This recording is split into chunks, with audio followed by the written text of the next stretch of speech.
Duties of company secretary. काफी मजा आएगा ये डिस्कस करने को, duties of company secretary.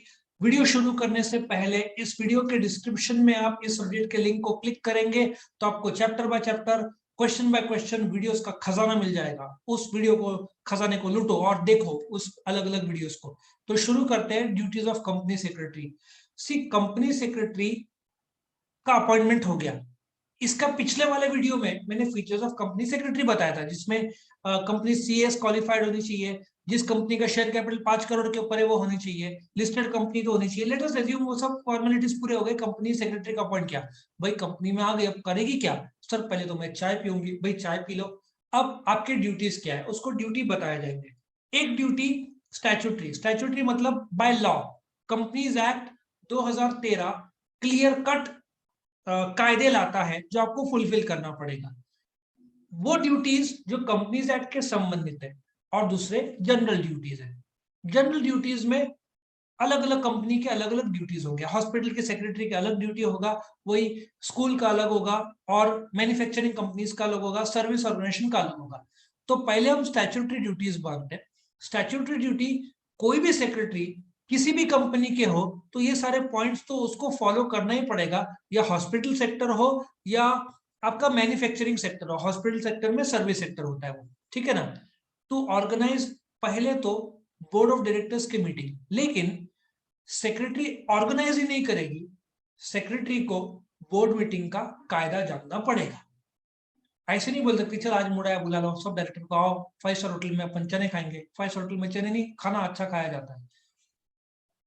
Board meeting का कायदा ये है, साल में 4 बार, 3 महीने में 1 बार ये सेक्रेटरी को बुलाना ही पड़ेगा। यदि बोर्ड मीटिंग, पहले तो बुलाना पड़ेगा लेकिन कायदे के हिसाब से बुलाना पड़ेगा। अब जनवरी में बुलाया तो जनवरी फरवरी मार्च अप्रैल, ठीक है ना। जनवरी फरवरी मार्च 3 महीने में 1 बार। अभी सेक्रेटरी जनवरी के बाद बोलती है सीधा सितंबर में मेरा मूड आएगा, ऐसे थोड़ी चलता है भाई। 4 साल में 4 बार बुलाना पड़ेगा। जनवरी फरवरी मार्च के बाद में अप्रैल में जून में 1 बार बुलाना पड़ेगा। हर 3 महीने में 1 बार, साल में 4 बार।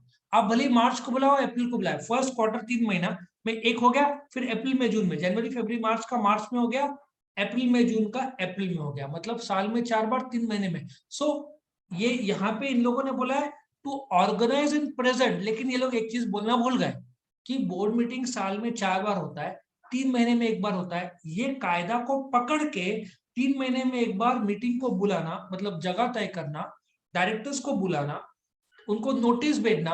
अब यहाँ पे आगे देखो, इन लोगों ने एक और चीज भेज दिया, नोटिस। नोटिस 7 दिन पहले भेजना पड़ेगा डायरेक्टर्स को और शेयर होल्डर्स को 21। लेकिन ये सिर्फ बोर्ड मीटिंग का है, तो पहले जगह बुक करो, या तो होटल पे या तो कंपनी के अंदर, 7 दिन पहले नोटिस भेजो। बोर्ड मीटिंग 3 महीने में 1 बार होना चाहिए, साल में 4 बार होना चाहिए। ज्यादा तो और अच्छा, कम अलाउड नहीं है, पेनल्टी बैठेगा। दूसरा, to make minutes of all meetings. Match खत्म हो गया, इंडिया जीता, स्कोरबोर्ड आपने देख लिया, मैच में क्या हुआ स्कोरबोर्ड या हाइलाइट्स में आप देख लेते हो। उसी प्रकार से मीटिंग हुआ शाम को 4 से 5 बजे, तो उस 4 से 5 में क्या हुआ घटना में, जैसे न्यूज चैनल बताते ना, वहां पे वारदात हुआ, ये लोग प्रेजेंट थे यहाँ पे, सो ऑन। तो उस मीटिंग में क्या हुआ उसका रिटर्न रिकॉर्ड को मिनट्स बोलते हैं। मिनट्स मतलब 4 से 5 मीटिंग में कितने डायरेक्टर्स थे, किस पे डिस्कशन हुआ, क्या फैसला लिया गया, ठीक है ना। तो ये जो मीटिंग में क्या हुआ उसका रिटर्न रिकॉर्ड कंपलसरी है। बोर्ड मीटिंग का मिनट्स जो बनता है सारे डायरेक्टर्स के साथ शेयर किया जाता है, पर पब्लिक के साथ और शेयर होल्डर्स के साथ नहीं, वो सीक्रेट डॉक्यूमेंट होता है। बट शेयर होल्डर्स का एनुअल जनरल मीटिंग होता है, वो पब्लिक डॉक्यूमेंट होता है, वो मिनट्स कोई भी देख सकता है। बोर्ड मीटिंग का मिनट्स उसको छुपा कर रखना पड़ेगा भाई, वो पब्लिक को दिखा दिया तो गुनाह माना जाएगा, क्योंकि आप गुनाह तो नहीं, लेकिन कंपनी के सीक्रेट्स पब्लिक को कर रहे हैं। गुनाह मतलब कंपनीज एक्ट में वो गुनाह नहीं है, लेकिन आप कंपनी की बोर्ड मीटिंग में कंपनी के सीक्रेट्स होते हैं। अभी सोचो आईफोन 14 का डिजाइन उन लोग डिस्कस कर रहे हैं और आप पब्लिक कैसे कर सकते हो, वो तो आईफोन का सीक्रेट है। तो इस प्रकार से जो भी मिनट्स है मीटिंग के वो आपको रखने पड़ेंगे, आपको केयर लेना पड़ेगा। ये नॉलेज की बात है कि board meeting should be kept secret, should not be shown to public और शेयर होल्डर्स। शेयर होल्डर्स ने मांगा तो भी हाथ जोड़ के कि अलाउड नहीं होता है, हम नहीं दिखा सकते क्योंकि वो सीक्रेट था डिस्कशन। हाँ, एनुअल जनरल मीटिंग में शेयर होल्डर्स का डिस्कशन कोई सीक्रेट नहीं है, वो आप मिनट बुक पब्लिक को दिखा सकते हैं। तीसरा, conducting correspondence with the share holder. Correspondence, share holder सवाल कर सकता है इश्यू ऑफ शेयर्स के टाइम में, ट्रांसफर ऑफ शेयर्स के टाइम में किसी को बेच दिया, किसी की डेथ हो गई तो ट्रांसमिशन ऑफ शेयर्स होता है, जब्ती होती तो फोरफीचर होता है, शेयर होल्डर्स के पास पैसे नहीं है बाकी शेयर्स के पैसे देने के लिए तो सरेंडर होता है, कॉल ऑन शेयर्स, ये तो इन लोगों ने 2-3 बोले, मैंने आपको बहुत सारे बता दिए। ये सब शेयर्स के संदर्भ में। आप बोलोगे सर डिटेल एक्सप्लेनेशन 12वीं में, ट्वेल्थ में हर एक के बारे में डिस्कशन बताऊंगा, transfer of shares, transmission of shares, call on shares, forfeiture of shares, surrender of shares, ठीक है ना। तो ये सब डिटेल्स 12th में।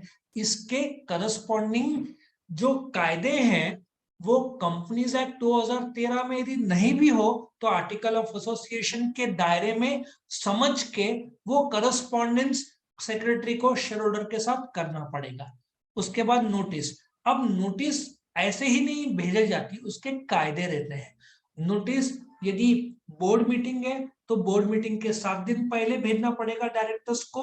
भाई डायरेक्टर अब्रॉड है तो ईमेल कर दो, आपको थोड़ी बोला है कागजी फॉर्म में। कंपनीज एक्ट को ध्यान से पढ़ोगे तो वहां पे इलेक्ट्रॉनिक मीन्स में लिखा है, आप कागज पेड़ को क्यों कटवा रहे हो कागज बेच के, भाई आप ईमेल से भेजो, कोई प्रॉब्लम नहीं।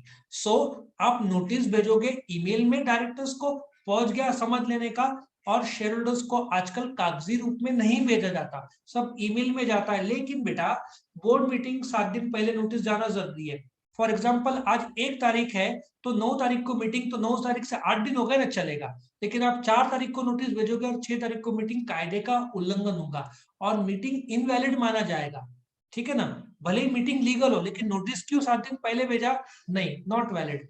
और शेयर होल्डर्स का जो मीटिंग है, एनुअल जनरल मीटिंग और ईजीएम जिसको बोलते हैं, वो आप 21 डेज पहले नोटिस भेजोगे, ये कायदा है, ये आप तोड़ नहीं सकते, ठीक है ना। और नोटिस में भी एजेंडा होगा, और यदि एनुअल जनरल मीटिंग है तो एनुअल रिपोर्ट रहेगा जिसमें directors report, auditors report, secretary audit के बारे में, ऐसे 3-4-5। अब बोलोगे 3-4-5 क्या है। जब एनुअल जनरल मीटिंग होता है उसमें पहले 2 लाइन में नोटिस होता है, notice is here bye given की मीटिंग इस तारीख को होगा, इस जगह होगा, इस समय होगा। फिर उसके बाद एजेंडा होता है, फिर डायरेक्टर्स रिपोर्ट होता है, कंपनी का अकाउंट्स होता है, ऑडिटर्स रिपोर्ट होता है, सेक्रेटरी होता है। ये सब कायदे से भेजा जाता है, ठीक है ना। ईमेल किया जाता है, कागजी फॉर्म में नहीं। किसी ने मांगा तो देना पड़ेगा लेकिन नॉर्मली कोई मांगता नहीं। Maintain and update register of members. हर एक कंपनी को अपने हेड ऑफिस में रजिस्टर ऑफ मेंबर्स रखना पड़ेगा। यदि पब्लिक लिमिटेड कंपनी है तो रजिस्टर ऑफ डिवेंचर होल्डर्स भी रखना पड़ेगा, की मैनेजर पर्सनल का लिस्ट रखना पड़ेगा, रजिस्टर ऑफ डायरेक्टर्स रखना पड़ेगा। ये सारे रजिस्टर्स कायदे से हैं जो आपको मेंटेन रखना पड़ेगा हेड ऑफिस में। इलेक्ट्रॉनिक मोड में मेंटेन होता है लेकिन मेंटेन आपको कंपलसरी करना पड़ेगा, और ये सारा का सारा हेड ऑफिस में रखना पड़ेगा। और रजिस्टर ऑफ कंपनीज रिटर्न्स, आपको रिटर्न ऑफ अलॉटमेंट फाइल करना पड़ेगा। आपने कोई स्पेशल रेजोल्यूशन पास किया उसका डिटेल्स रजिस्ट्रार को देना पड़ेगा। कंपनी का एनुअल रिटर्न 30 जून तक सबमिट करना पड़ेगा। ऐसे जो भी रिक्वायर्ड डॉक्यूमेंट्स है, डायरेक्टर में बदलाव हुआ तो आपको रजिस्ट्रार को ही नहीं शेयर बाजार को भी इन्फॉर्म करना पड़ेगा। ये सब कायदे हैं, ये सब आपको फॉलो करने पड़ेंगे। ये तो एक्चुअली सेक्रेटरी ड्यूटीज स्टैट्यूटरी, इसमें मैं और बहुत सारा इनकम टैक्स एक्ट 61, आपका GST goods and service tax का मानना पड़ेगा, सेबी के कायदे, शेयर बाजार के कायदे, यदि फॉरेन में कोई शेयर होल्डर है तो फॉरेन एक्सचेंज मैनेजमेंट एक्ट के कायदे लागू होते हैं, ठीक है ना। स्टैंप एक्ट के कायदे होते हैं। इतने सारा डिटेल है तो सेक्रेटरी ऐसे नहीं बनती भाई दुनिया भर का नॉलेज लगता है, ठीक है। उसके बाद अभी यहाँ पे सेक्रेटरी की सांस थोड़ी रिलैक्स हो जाएगी, क्यों, ये तो कायदा पूरा फॉलो किया, क्योंकि हमने इनकम टैक्स एक्ट 61 भी देखा, हमने स्टैंप एक्ट 1899 भी देख लिया, ठीक है ना। ऐसे अलग अलग एक्ट भी देख लिए। नाउ जनरल ड्यूटीज, यहाँ पे यदि कुछ कम ज्यादा हो जाए जनरल ड्यूटीज में तो पेनल्टी नहीं बैठता, ऊपर कुछ भी कम ज्यादा हो जाए हर बार पेनल्टी बैठेगा, ठीक है ना। तो पेनल्टी महंगा है, it can go to 50,000 rupees also, और कुछ कुछ जगह पर तो लाखों रुपया बताया गया। सो सेक्रेटरी ने गड़बड़ी, इसमें नॉलेज का पार्ट है, नॉलेज और उसको अप्लाई जरूर करना है। Now general duty. अब जनरल ड्यूटी में क्या है, बोर्ड ऑफ डायरेक्टर्स मीटिंग है, कायदे से तो बुला लिया लेकिन मीटिंग में डायरेक्टर ने बोला कि भाई बैंक का अकाउंट स्टेटमेंट लेकर आना, तो ये कायदे से नहीं है, बोर्ड ऑफ डायरेक्टर ने खुद से मांगा है। तो जनरल ड्यूटी है कि भाई ये आपका अकाउंट्स हमने आपको तैयार दे दिया, पासबुक दे दिया, ठीक है ना, आपको कुछ लेजर चाहिए थे वो आपको दे दिए, पासबुक मांगा या कुछ और स्टेटमेंट्स मांगे, आपने सब प्रोवाइड किए। ये जनरल ड्यूटीज और पावर्स में आता है। अच्छा, मैं आपको एक एग्जांपल देता हूँ। डिफरेंट सेबी ने कंपनी को नोटिस भेजा कि इस तारीख को मिलने आओ। डायरेक्टर्स ने बोला सेक्रेटरी को you go on our behalf, तो सेक्रेटरी जाकर सेबी से मिलेगी और जो डॉक्यूमेंटेशन मांगा है या अपियर करना है इनकम टैक्स या सेबी या रजिस्ट्रार के सामने, तो secretary can be allowed to go because वो की मैनेजरल पर्सनल है। तीसरा, to assist the board in conduct of the affairs of the company, secretary को कंपनी इन एंड आउट मालूम है क्योंकि वो हर बोर्ड मीटिंग में रहती है, हर जनरल मीटिंग में रहती है, हर कमेटी मीटिंग में रहती है, जो डिसीजन बोर्ड ऑफ डायरेक्टर्स लेते हैं वो इन्फॉर्म करना पड़ता है, सब कुछ सेक्रेटरी को पता रहता है। तो secretary can guide the directors in day to day running of the company. तो उसके बाद to assist and advise the board in ensuring good corporate governance. Good corporate governance क्या है? यदि जो कायदे हैं या जो कंपनी को चला रहे हैं, अब पब्लिक से कुछ छुपा नहीं रहे हो, आज स्टॉक एक्सचेंज से कुछ छुपा नहीं रहे हो, रजिस्ट्रार से कुछ छुपा नहीं रहे हो, एम्प्लॉय से कुछ भी छुपा नहीं रहे हो, कोई हिडन कॉन्ट्रैक्ट्स नहीं है। डायरेक्टर्स ने किसी को कॉन्ट्रैक्ट दिया, उसी कंपनी में डायरेक्टर इंटरेस्टेड है जो उसने छुपा दिया, ऐसा होता है, हुआ है, डायरेक्टर की नौकरी गई है, अभी भी केसेस चल रहे हैं कुछ कंपनीज पे। तो कॉर्पोरेट गवर्नेंस मतलब जैसे कि आप आईने की तरह साफ हो, आप क्लियरली बता रहे हो कि ये आपके कंपनीज एक्ट है, ये हमने प्रोसीजर, हम कुछ भी छुपा नहीं रहे, कंपनी को उस प्रकार से चला रहे जो कायदे से है, सबके हित में है, कोई फ्रॉड नहीं, कोई छुपा एजेंडा नहीं, जो है आमने सामने। हाँ, कंपनी का जो प्रोडक्ट डिजाइन वो सीक्रेट रहता है, वो पब्लिक को नहीं बताया जाता, नहीं तो कॉम्पिटिटर खा जाएंगे। बाकी सब चीजें जो पब्लिक डोमेन में होनी चाहिए, आप उसमें हाइड एंड सीक गेम्स नहीं खेल रहे गवर्नमेंट के साथ। कुछ कंपनीज में इनकम टैक्स रेड होता है, जीएसटी छुपाया जाता है, तो रेड गिरता है, इंक्वायरीज आते हैं। सिंस अब रिलायंस जैसी कंपनी का कॉर्पोरेट गवर्नेंस बढ़िया है, तो उसमें ना इनकम टैक्स का रेट गिरेगा ना जीएसटी, क्योंकि company is very clear with its dealings. Public के सामने जो जो डॉक्यूमेंट पब्लिकली अलाउड है दिखाना, they will always show, they will not go in for any hide and seek. और फिर बोर्ड ऑफ डायरेक्टर्स ने कुछ और काम बोला कि शेयर होल्डर को लेटर का जवाब दे, एम्प्लॉइज के साथ बात कर। तो यहाँ तो इन लोगों ने 5 ही पॉइंट दिए, 50 काम रहते हैं भाई। सेक्रेटरी को डे टू डे मैनेजमेंट में देखना पड़ता है, अकाउंटेंट फिनेंस डिपार्टमेंट से भी बात करना पड़ता है, सेल्स डिपार्टमेंट से भी नंबर्स लेने पड़ते हैं डायरेक्टर ने मांगे तो, प्रोडक्शन डिपार्टमेंट के पास से स्टॉक लेना पड़ता है, एचआर डिपार्टमेंट से कोई एम्प्लॉय का अपॉइंटमेंट। सो सेक्रेटरी को सब जानते हैं कंपनी में, क्योंकि सेक्रेटरी हर डिपार्टमेंट से कनेक्टेड है। बोर्ड ऑफ डायरेक्टर्स डायरेक्टली उस डिपार्टमेंट को नहीं बोलेंगे, सेक्रेटरी को बोलेंगे उस डिपार्टमेंट का information. So secretary connecting link ही नहीं है between the company and employees, but connecting link है between the company and share holders. अब शेयर होल्डर नाराज है, भाई कंपनी डिविडेंड ही नहीं दे रही है, तो लेटर लिखेगा, तो जवाब डायरेक्टर्स नहीं देंगे, सेक्रेटरी देगी on behalf of the board of directors.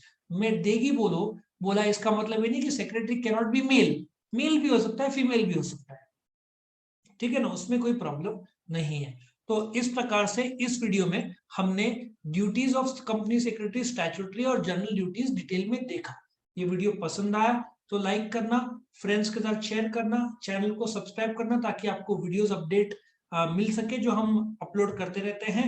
और भी वीडियोस देखने हैं तो इस वीडियो के डिस्क्रिप्शन में जाओ, लिंक को क्लिक करो, सडनली खजाना ओपन होगा, पिछले वीडियोस, नए वीडियोस, अगले वाले वीडियोस, सबको आप वीडियोस देख सकते हैं।